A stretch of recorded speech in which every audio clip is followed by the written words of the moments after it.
Atención, contenido con altos niveles de vulgaridad e irreverencia. Si esto le resulta molesto, por favor abandone el canal y vaya usted a molestar en repetidas ocasiones a la autora de sus días. El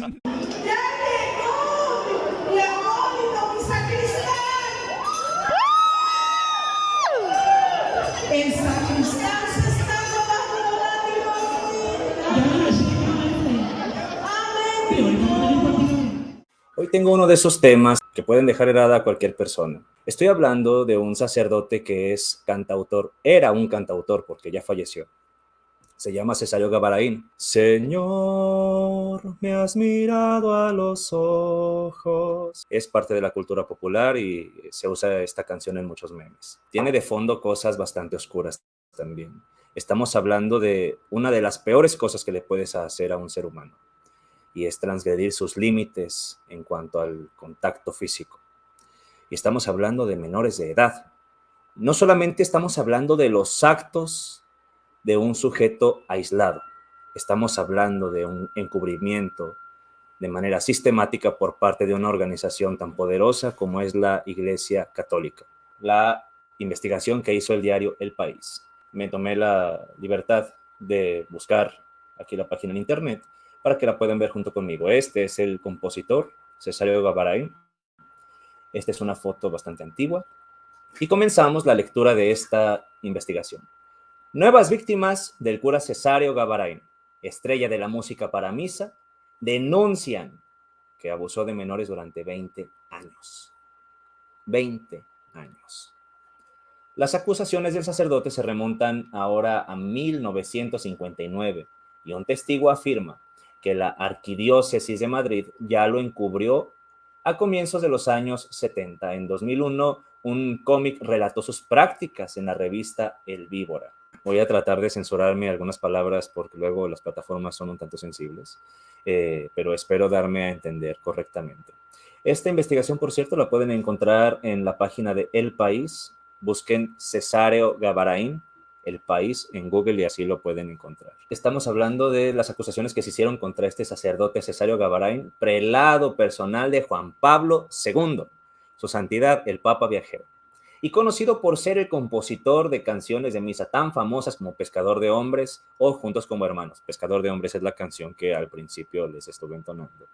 Si eres músico y trabajas, entre otras cosas, atendiendo eventos religiosos, probablemente forma parte de tu repertorio y lo tocas ya sea durante la comunión o en el momento que mejor consideres. Pero esta canción tiene historia. O sea, no solamente la canción, sino me refiero también al autor y todo lo que esto implicó. Entre comillas tenemos, revisaba siempre las noticias sobre los casos de abusos en la iglesia. Ya dije la palabra, bueno, no importa. Yo lo voy a leer y ya a ver si las plataformas me hacen caso o no. Y me parecía extraño que nunca apareciera el nombre de Cesario. Era conocido por alumnos y maristas que tocaba a los niños en su despacho, afirma Francisco Javier García, exalumno de Chamberí y presunta víctima de Gavarain en 1973. De hecho, ustedes pueden encontrar la versión audiovisual del documental de El País en YouTube. Se comenta que él podía llamar a un niño a su despacho mientras estaban en clases. Lo sacaba de clases para disponer ahí de su compañía en privado, tras las puertas de su despacho. Cuando el pasado 8 de agosto leyó en El País que otros compañeros denunciaban abusos de este sacerdote en los años 70 y que la orden lo expulsó, o sea, la orden de los maristas, lo expulsó del colegio en 1978 tras una queja de varios padres, se animó a dar un paso para sacar a relucir la cara oscura del padre Cesario. Y en su día fue imposible denunciarlo. Ahora, 50 años después, se sabrá la verdad sobre este sinvergüenza, anuncia la persona que está comentando ahí que también presuntamente le cometieron abuso sobre su persona, ¿no? No es el único. Otras 5 personas, entre paréntesis 3 víctimas y 2 testigos, relatan a este diario que los abusos de este cura se remontan en realidad al menos 20 años antes, al inicio de su carrera sacerdotal, al mismo inicio de su carrera sacerdotal. Comienzan ya en 1959, año en que fue ordenado el sacerdote Juan Sebastián en su primer destino en el municipio guipuzcoano de Anzuola. Este fue su primer destino. Siguieron en el primer año que pisó el colegio de Chambéry en 1966 y continuaron al menos hasta 1978, cuando Gavarain abandonó este centro y fue recolocado en el Congreso Salesiano de San Fernando en Madrid. ¿Por qué es importante hablar de estas cosas? Creo que es importante tener memoria. Las personas a veces, cuando tocamos los temas de las sectas o las organizaciones coercitivas, sobre todo quienes son parte de la Iglesia Católica, voltean a ver a estas personas que vienen de grupos como los Testigos de Jehová, los Mormones o algunas organizaciones evangélicas y les dicen, es que eso pasa en las sectas, pero mi iglesia no es una secta y pues bueno, hay bastantes cosas que se tienen que decir también respecto a la Iglesia Católica, que ciertamente en un nivel global no es tan coercitiva como los Testigos de Jehová o la Luz del Mundo, pero hay cosas muy turbias que también que suceden y que se encubren ahí, y si tú eres víctima te suelen silenciar o es muy difícil dar a conocer tu caso para que se haga justicia o para que otras personas no caigan en esas mismas cosas, para que no sean víctimas de aquello que te hizo daño en algún momento. Es importante hablar de estas cosas porque se hace un mal social, se hace daño a las personas. Y no es bueno simplemente olvidar y seguir adelante como a veces algunas personas sugieren, porque eso lo único que logra es que los abusadores continúen haciendo exactamente las mismas cosas. Se tiene que tomar conciencia de esto y se tiene que establecer límites bastante firmes para esta clase de personas. En total, son ya 8 víctimas y 4 testigos los que acusan a este sacerdote de cometer estos abusos, y tanto a la orden como a la Arquidiócesis de Madrid de haberle encubierto. Todos los testimonios coinciden en que los abusos de Gavarain eran una cosa muy conocida ya en la época. Incluso en 2001, el dibujante de cómic Álvarez Rabo, amigo de uno de los afectados, publicó en la revista El Víbora unas viñetas sobre las prácticas de Cesáreo, con un nombre ficticio pero fácilmente reconocible. Los abusados exponen el mismo modus operandi. El sacerdote les convencía para que fueran a su despacho o a su casa y allí, sin hacer uso de la violencia, les desabrochaba la ropa para tocarles el torso y sus genitales. No estoy diciendo que todos los sacerdotes lo sean, pero hay una muy buena cantidad de sacerdotes que sí lo son. Y lo que me parece realmente preocupante del asunto es que lo que hacen una vez que se descubre que alguien es un abusador, es que simplemente lo cambian de parroquia. Eso no resuelve ningún jodido problema. Lo único que haces es que esta persona tenga acceso a un nuevo grupo de personas en situación de vulnerabilidad con las cuales puede hacer exactamente lo mismo que con el grupo anterior. Pero hay gente que todavía defiende a estas personas y esto es lo triste. Esto pasa muchas veces con personas que están en sectas, que sus líderes cometen abusos, hay personas que exhiben a los abusadores y ellos entonces lo que hacen es decir, es que estás amargado contra los testigos de Jehová, estás amargado contra el apóstol de la luz del mundo, estás amargado contra los de esta iglesia evangélica. No se tiene que poner el foco sobre quien exhibe al abusador, se tiene que poner el foco sobre el abusador. Y en este caso los católicos, a pesar de que alegan no ser una secta, tienen este mismo comportamiento muchas veces.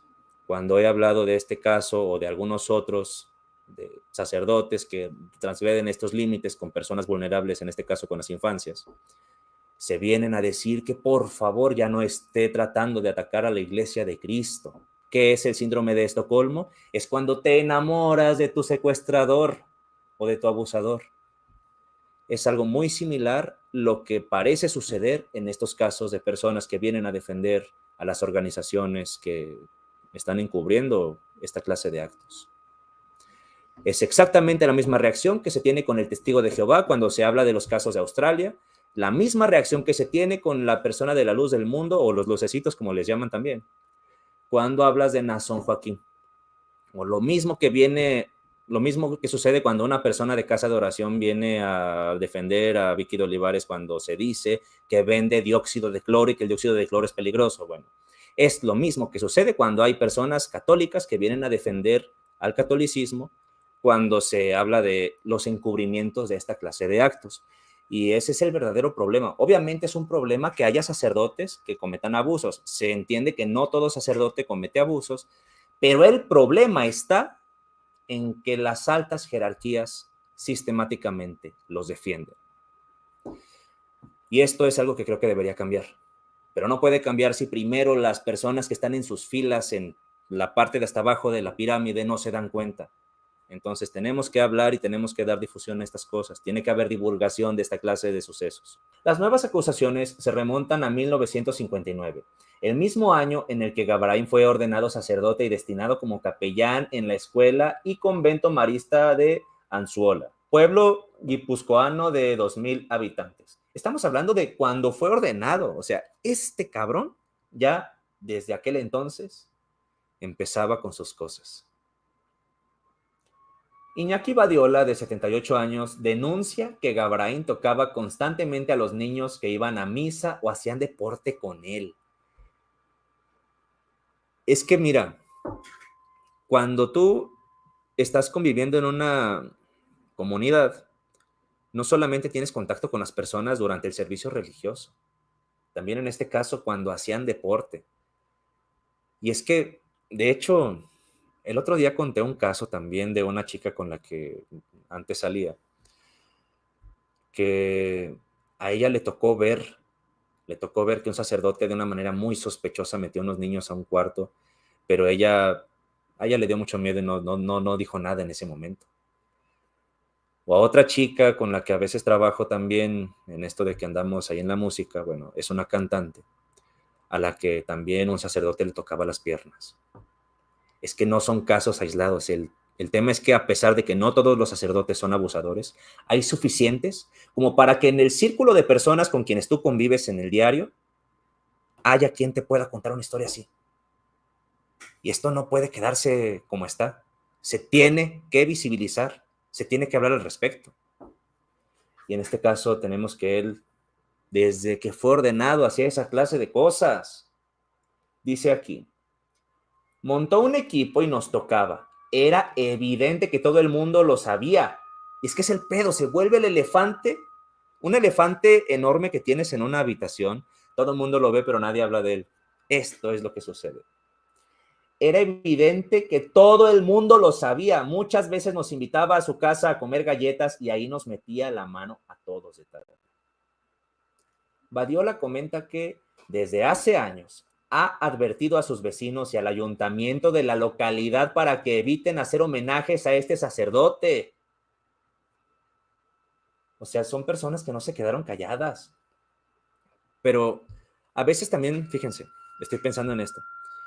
Lo primero que algunas personas pueden pensar es, ¿por qué no dicen las cosas en el momento, sobre todo cuando son niños? Güey, a los niños les da miedo. No ha sido mi caso, afortunadamente. Yo no he tenido este tipo de violencias por parte de religiosos.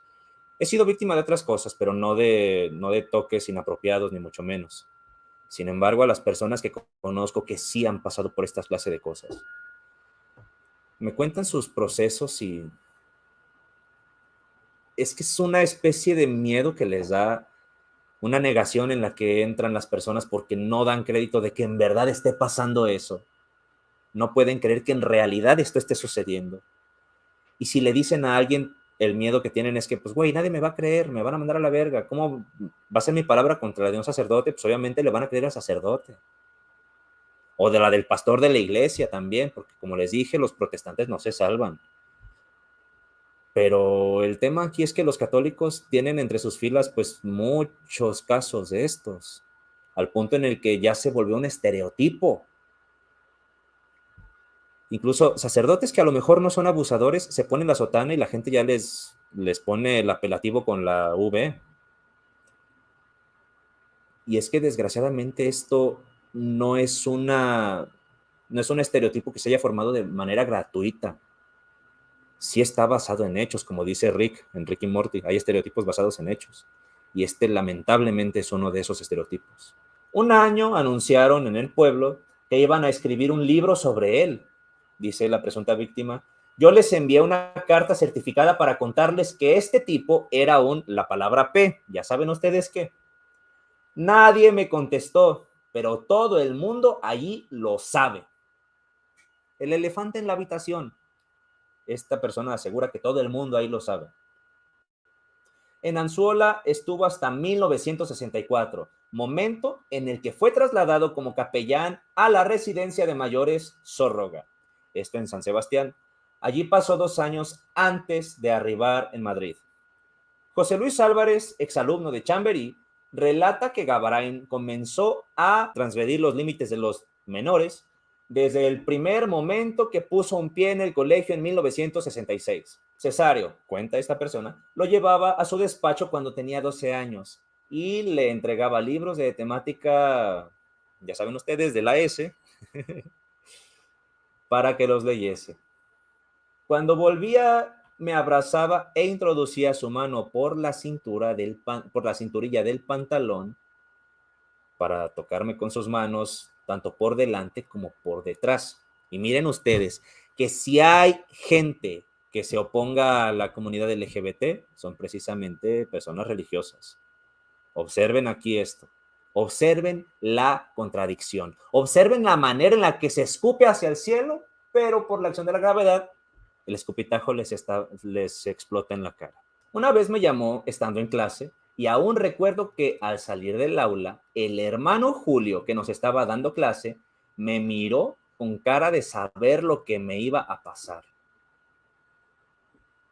Un verano, añade, Gavarain intentó que él y otros 4 alumnos fueran de camping con él, pero sus padres se negaron. Ya se sabía. A lo largo de los años, Álvarez contó lo sucedido a su gente más cercana, pero afirma que siempre tenía la sensación de que nadie lo creía. O sea, estos niños sí decían las cosas. El tema es que la gente también estaba en esa misma negación. ¿Cómo es posible que el sacerdote? Pues no, es que es un hombre de Dios, ¿no? ¿O cómo le voy a decir que no al padre? Es que es complicado entender a las personas, pero esta clase de cosas suceden. Era una época oscura. Los curas tenían mucho poder, subraya. Ahora vamos a leer lo del cómic. Un cómic en la revista El Víbora. Este secreto a voces sobre los abusos llegó, años después, a oídos del conocido autor de cómics Álvaro Rabo a través de su amigo Carlos, un antiguo alumno de Chamberí y víctima del sacerdote. Ay, carajo. Vi a un grupo de monjas y chicas jóvenes cantando canciones de misa junto a unos grandes almacenes y me sorprendió. Poco después le comenté esa curiosidad a mi amigo y me contó que el autor de esa canción fue profesor suyo en los 70 y que se dedicaba a tocar a todos los niños del colegio marista. Y decidí hacer unas viñetas. Es que es algo bien pinche surrealista. Es bien pinche surrealista esto. Y son cosas que pasan. Con seudónimos, el padre Cesario pasó a ser el padre Tesaleo y los maristas, los malosos de Chamberí. Álvarez Rabo describió en 2 páginas publicadas en 2001 en la revista El Víbora cómo el cura se acercaba a los menores. Joder, parece la serpiente K del libro de la selva. De hecho sí se parece. Aquí salen los de estos, ahorita se los muestro. Se alcanza a ver. Creo que ustedes ahí lo pueden buscar después en internet, lo pueden descargar, lo pueden leer a detalle, pero estas son las imágenes. Esto es. Carlos, la víctima en la que se basa la historia del cómic, ha narrado al diario El País los 3 episodios que sufrió a manos de Cesario durante el curso de los años 1968 y 1969. En los 3, de una forma u otra, consiguió escaparse de él. La tercera vez me llevó a su despacho para enseñarme los instrumentos musicales y me sentó encima de él. Comenzó a tocarme y noté que tenía una erección. De hecho, esto lo dice cuando si ustedes buscan el video del diario El País, la versión en video de este reportaje, se ve esta persona diciendo exactamente esto y es totalmente otro cotorreo. No lo voy a proyectar aquí por temas de derechos de autor, por lo del video. No sé si me vayan a joder por leerlo, supongo yo que no, pero si les pongo las imágenes y el video, pues a lo mejor ahí sí tengo problemas. Vamos a ver qué sucede. Pero sí, vayan y búsquenlo. Esto realmente es otro pedo verlo y escuchar de viva voz de la víctima las cosas, ¿no? Yo sabía que ese tío era un peligro y me fui corriendo. Corrían bromas pesadas entre los compañeros cada vez que algún alumno durante la hora de clase era llamado por Cesario para ir a su despacho. Güey, ¿Qué pedo? O sea, los niños le tenían miedo a este cabrón, pero cuando alguien era llamado, le hacían broma de eso, ¿sabes? O sea, pero a ver, que te hubieran llamado a ti, que te estabas burlando, al rato, ¿cómo te sabrían las burlas? Ay, no sé qué decir al respecto. Estos rumores llegaron también a oídos de algunos padres. Francisco Javier García cuenta que Cesario comenzó a mostrar interés por él cuando jugaba en el equipo de baloncesto durante el curso de 1973. Tenía 12 años. Con frecuencia bajaba a saludarle a los vestuarios para felicitarle después de los partidos. En ocasiones, Gabarín invitaba a varios de los jugadores a merendar en una cafetería a esta calle de Santa Engracia, con el propósito, dice García, de estudiar quiénes podrían ser sus próximas víctimas.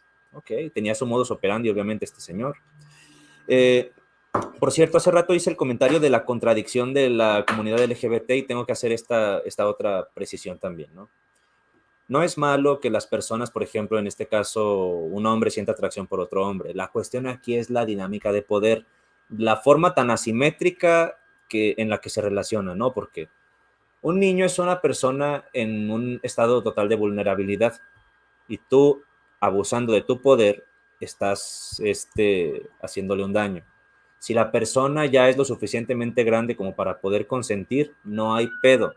Sacerdotes que sean parte de la comunidad LGBT, pero que estén reprimidos por causa de su religión, yo no vería mal que ustedes pudieran estar con otros hombres también, en tanto sean personas capaces de consentir y no en un estado de vulnerabilidad como es el caso de las infancias. Eso es importante. Las relaciones que sí son conflictivas son aquellas donde se ve violentada una persona por un tema de vulnerabilidad y por la asimetría de poder. Eso es importante también. Un día, este alumno le pidió ayuda con su trabajo sobre historia de la música. Me citó en su despacho, dice, un sábado por la tarde, cuando el colegio estaba prácticamente vacío. Al entrar me sentí extraño. Me mostró un disco de los románticos rusos y me explicó quién era el autor mientras me pidió que me sentara en sus rodillas. Hijo de su puta madre, siempre hacía eso, güey. Me resistí, pero al final me agarró, o sea, por la fuerza, por eso los quieren niños, porque así puede imponerse sobre ellos. Ese es el pedo, ese es el detalle. Nuevamente, si quieres estar con otros hombres, está bien, pero que no sean personas a las que tú vayas a estar forzando. Ese es el punto.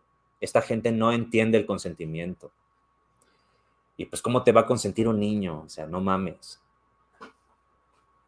Lo sentó a la fuerza en sus rodillas. Mientras me hablaba sobre música, me sobó la espalda y bajó su mano hasta mi culo.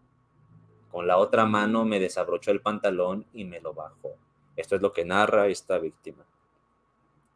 En ese momento, añade García, saltó de su regazo y salió corriendo del despacho. O sea, este niño se alcanzó a escapar. Estaba acojonado. En mi carrera veloz por las escaleras, de hecho, ni siquiera sé si este niño se fue con los pantalones abajo, subiéndoselos mientras corría, o sea... En mi carrera veloz por las escaleras me choqué con el hermano Isidro, el responsable de la sección de baloncesto, y me preguntó qué pasaba y por qué corría. Seguramente él ya sospechaba también o ya sabía. Yo le empujé y seguí mi descenso veloz. Justo en ese momento, Isidro vio que Cesario venía atrás de mí mientras gritaba, no es lo que parece, no es lo que, hijo de tu puta madre, no es lo que parece. No es lo que parece, o sea, gente que viene y defiende a los pinches sacerdotes que hacen esta clase de cosas. ¿Qué chingados sienten? Es más, hace poco sucedió lo del pendejo del Dalai Lama.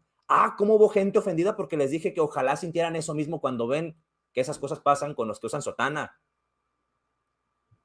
Es que no pueden ver, no se pueden dar cuenta de las cosas. No es lo que parece, decía este imbécil mientras corría ahí. García recuerda, tras esquivar al hermano Isidro, escuchó que mientras se acercaba enfadado hacia el cura, entonces era un güey que sí sabía qué pasaba, pero no lo solapaba. ¿Qué es lo que no parece? O sea, le gritó. García no contó nada en casa, pero tampoco el hermano Isidro ni nadie del colegio se acercó para preguntarle lo sucedido. O sea, este señor, el que encargó al pinche sacerdote, lo sabía, no estaba de acuerdo, pero tampoco se atrevía a hablar porque seguramente tendría alguna represalia. Es que ese es el pedo. El pedo es que hay gente que los cubre. Hay gente más que están en jerarquías más altas que facilitan esta clase de abusos. Y eso es lo que tiene que cambiar. Pero no va a cambiar si la gente está ahí en silencio, agachando la cabeza. No. Y es que ese es el pedo y es lo que a veces me desilusiona un poco, pero al mismo tiempo digo, bueno, es que también estas personas vienen en un proceso de negación porque estás rompiéndoles su mundo. Por eso entran en estas disonancias cognitivas, pero nuevamente por eso es que insisto en que más personas tienen que hacer este contenido. Entiendo que a lo mejor yo te pueda caer mal, lo acepto. Pero si ves a más personas hablando de esto, puede que te despierte algo aquí, yo no sé. Ay, y de hecho esta clase de cosas son las que hacen que me caigan tan mal los apologistas. No respeto a ningún pinche apologista en tanto ellos no se hagan cargo también de esta clase de cosas. Es que esto es indefendible. García no contó nada en casa, la persona que era la víctima en este caso, pero tampoco el hermano Isidro, que fue el que encaró al pinche sacerdote. Nadie del colegio se acercó para preguntar por lo sucedido, a pesar de que es posible que supieran qué fue lo que pasó, o que ya tuvieran sus sospechas. Dejé de creer en la iglesia, comenta esta persona, y en los curas. No los consideraba cómplices de esta situación. Son cómplices, no hay otra forma de describirlos, son cómplices. Es más, chingas a tu madre, Dante Urbina, de una vez. Tenía que mentarle la madre a alguien y pues Dante Urbina es la primera persona en la que pienso cuando salen estas cosas. Una madre presentó una queja en el arzobispado. Hacer llamar a los alumnos para ir a su despacho para tocarles era una cosa conocida por la mayoría de los alumnos. Episodios que entre ellos eran motivo de mofa y bromas. Es que luego también es muy cruel. Güey, abusaron de ti y encima se están burlando como si tú tuvieras algo de culpa. O sea, no.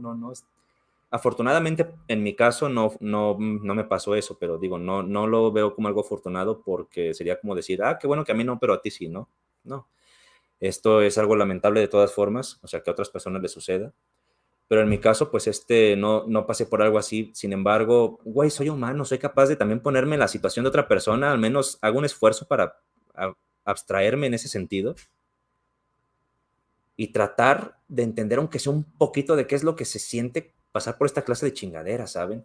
Eso es lo que a mucha gente le hace falta también. O sea, estos episodios eran motivo de mofa y bromas. Un día, mientras esperábamos a un compañero en la puerta del colegio, nos burlábamos de su retraso porque se estaba confesando con Cesario. O sea, güey, aquí está comentando esto una persona que se estaba mofando de otra víctima y probablemente esta persona que se estaba mofando pudo haber sido víctima después. Vamos a ver qué es lo que nos dice aquí. Todos sabíamos que era una de las sesiones de sobeteo, de toqueteo, y empezamos a hablar de esto. La madre de este chico estaba detrás de nosotros y se giró y nos preguntó por qué nos reíamos. Exacto, ¿por qué chingados se ríen, morros? Les puede pasar también a ustedes, o puede que incluso ya les haya pasado. ¿Cómo chingados se ríen de eso? Todos miramos hacia el suelo y ella entendió que pasaba algo.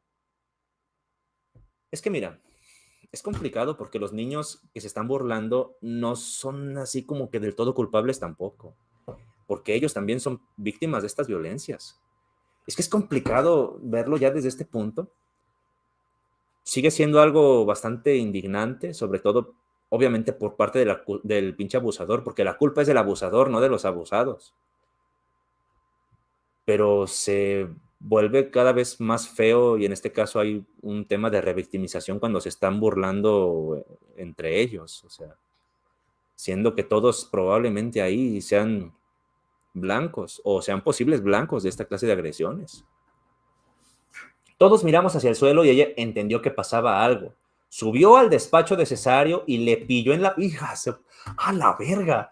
Lo pilló en la faena. Estaba muy relacionada con el obispo y ella le presentó una queja. Tampoco se supo nada después, sostiene García. Carajo. Por aquel entonces, el arzobispo de Madrid era el cardenal Vicente Enrique y Tarancón. Este era el arzobispo de Madrid.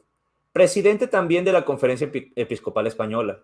El obispado madrileño aseguró la semana pasada a este diario que no tiene constancia en sus archivos de ningún episodio de palabra con la P relacionada con Gavarain, solo que en 1979 fue nombrado vicario de la parroquia de Nuestra Señora de las Nieves, en el barrio madrileño de Mirasierra hasta 1991, año de su muerte con 54 años.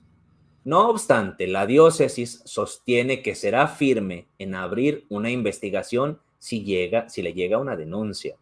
Afirma que está al lado de las víctimas y les anima a escribir a su correo electrónico, y aquí pone la dirección de correo. Por otro lado, la Orden Marista, responsable de haber comunicado a Tarancón la presunta queja de esta madre a comienzos de los años 70 y las razones de la expulsión de Gavarain en 1978, ha abierto ya una investigación.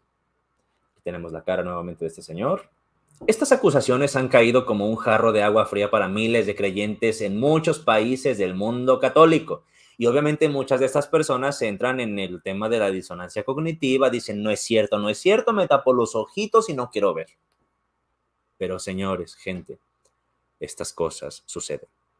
Y ustedes muchas veces lo saben también. Que durante años han cantado las letras de Gavarain, o sea, las acusaciones les caen como balde de agua fría a muchos de esos creyentes que cantan sus canciones. Sus canciones entusiasmaron también a Juan Pablo II. Ay, Juan Pablito, ya llegamos contigo. Que en 1979, 3 meses después de la salida de Gavarain de Chamberí, lo nombró prelado de su santidad, un título honorífico concedido a personas de especial relevancia. Ay, ay, ay, ve nomás, ve nomás. La Oregon Catholic Press, organización dedicada a proporcionar recursos musicales y servicios a las parroquias católicas de todo el mundo, y también entidad que dispone de las licencias de las composiciones de Gavarain, ha informado este miércoles en un comunicado, el miércoles obviamente de cuando fue redactado esto, ¿no? En un comunicado que con prudencia, entre comillas, ha eliminado temporalmente de su sitio web las páginas con información del perfil del compositor, así como sus cantos y productos, incluidos cancioneros, discos y partituras, hasta que la investigación de los maristas aclare lo sucedido. Dice aquí también, entre comillas, las regalías que le corresponden a OCP, que es la organización esta que les mencioné, como editor de sus canciones, serán donadas a una organización de apoyo a las víctimas del abuso, señala la nota. Para muchos, la convivencia con este sacerdote y la posibilidad de sufrir abusos se convirtieron en un miedo constante con el que tenían que aprender a vivir. Güey, qué pinche feo está esto, no mames. Esta situación te pasaba muchísimo, dice aquí entre comillas. Los alumnos lo veíamos como una amenaza que no sabíamos describir. Y es que ¿cómo podías evitar ese peligro si tenías que ir a la pinche escuela? Explica un antiguo estudiante del centro marista. En su caso, el paso de Gavarain por el colegio rompió su continuidad espiritual con la religión católica, dice esta misma persona. Desde los tocamientos hasta su forma de vida, el comportamiento de este sacerdote descuadraba a los alumnos sobre qué era ser un buen cristiano. Este tío manejaba y hacía cosas que a nosotros nos enseñaban que para ser un buen cristiano no se tenían que hacer. Utilizaba el apoyo espiritual como una máscara para abusar de menores, especifica esta persona también. Y aquí nos dice, si conoce algún caso de abusos de este tipo, o sea, de abusos de la S, que no hayan visto la luz, por favor escríbanos su denuncia a abusos@elpaís.com. Y aquí termina la nota. En otra nota, mencionan que cuando se encaró a Cesario, él no lo negó, nunca lo negó. Él aceptó la culpa. Es más, las autoridades del colegio de Chamberí, de ese colegio de maristas, andaban diciendo es que el pobre hermano Cesario ha pensado en acabar con su vida porque él sabe que hace daño a las personas. ¡Chinguen a su madre! Eso no es una disculpa. Qué bueno que no lo negaste. Pero, ¿qué verga se va a hacer con él? O sea, no se le puede permitir seguir haciendo esas cosas. De hecho, la investigación es más amplia. Esta es una nota, déjenme ver de cuándo fue, porque lo de Juan Pablo II es totalmente otro tema. Esto fue del 16 de agosto de 2021 en Madrid, de Julio Núñez e Íñigo Domínguez. En la versión audiovisual también comentan estas mismas personas que narran sus abusos, que cuando Juan Pablo II lo nombra capellán ahí a este Cesario Gavarain, y lo vieron en televisión cantando, Señor, me has mirado a los ojos, o sea, su santidad Juan Pablo II cantando, Señor, me has mirado a los ojos, con Cesario dirigiendo orquesta y coro infantil ahí en el Vaticano. Ellos no lo podían creer. Del colegio marista, de hecho, lo corrieron porque ya no se podían seguir, ya era insostenible la situación. Lo corrieron porque era insostenible la situación. Los padres ya no estaban quietos, y qué bueno que no estén quietos. Pero lejos de escarmentar, lo que hicieron fue encubrirlo. Y justamente Juan Pablo II fue la misma persona, el mismo papa, que encubrió también a Marcial Maciel, a los legionarios de Cristo, que luego les haré un video también. Pero este caso lo quería relatar. Tal vez después lea otra nota del País. Ahorita creo que esto es suficiente. Pero no sé si haya personas aquí que hayan vivido algo así. A estas personas les animo a que no se queden en silencio. Contacten a quien más confianza les tengan, ahora sí como dicen los comerciales de antaño. Hay organizaciones como Recovering from Religion que se dedican también a dar atención a esta clase de víctimas. Después pienso invitar también a gente de esta organización. Voy a hablar con Dan Barker también, tengo su contacto. A ver si podemos hacer algo también enfocado a todas estas cosas. Si te gustó el contenido, suscríbete al canal, deja un buen me gusta y comparte con tus amigos. Esperamos leerte en la caja de comentarios y nos veremos en próximas emisiones. Hasta vernos de nuevo. What About les presenta Vivifícame, glorifícame, sálvanos con tu sangre. Tú eres el rey, Un rey letal, el salvador, negativo, aunque seas un poco cruel. solo un poco. sabemos que muy pronto llegarás. Ya quiero estar en tu presencia. Arrásame, Tú eres el rey, incendiame, gloria a ti. mándanos tus plagas y diluvio. Aunque me muera, Golpéame, ¿Qué importa? aniquílame, ¿Qué más da? haz que llueva fuego desde el cielo. ¡Aleluya!